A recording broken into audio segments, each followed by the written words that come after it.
रात घने अंधेरे से भरी थी जब राजा विक्रमादित्य अपनी तलवार लिए शापित जंगल में घुसे।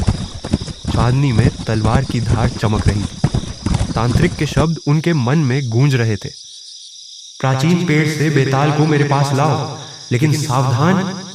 जैसे ही वह बोले, तुम्हारी सबसे बड़ी ताकत मौन होगी।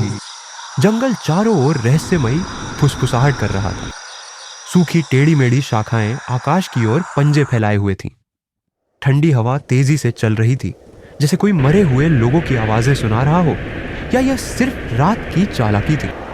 तभी धुंध के बीच उन्होंने उसे देखा। वह पुराना पीपल का पेड़ उनके सामने खड़ा था।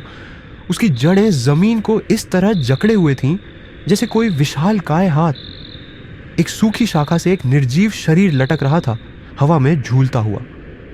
जैसे ही विक्रम ने उसे छूने के लिए हाथ बढ़ाया, अचानक एक ठंडी हंसी गूंज उठी। लाश की आंखें झपाटे से खुल गईं। एक अजीब तेजी से वह पेड़ से कूदी और हवा में घूमती हुई पास की शाखा पर जा बैठी। उसकी मुस्कान डरावनी थी। दांत किसी इंसान से अधिक तेज थे। ओह, देखो तो हमें क्या मिला, बेताल ने व्यंग्य से कहा। उसकी लाल आंखें चमक रही थीं। एक महान राजा आधी रात को आत्माओं का पीछा करता हुआ। यह हिम्मत है या मूर्खता?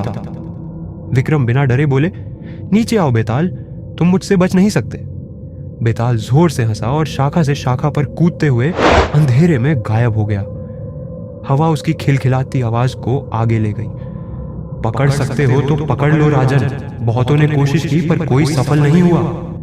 लेकिन विक्रम झपटे, एक झूलती बेल को पकड़कर पास के पेड़ की ओर लपके। वह तेजी से उतरे और बेताल का रास्ता काट दिया। अब बहुत हो गया, विक्रम ने तलवार निकालते हुए आदेश दिया।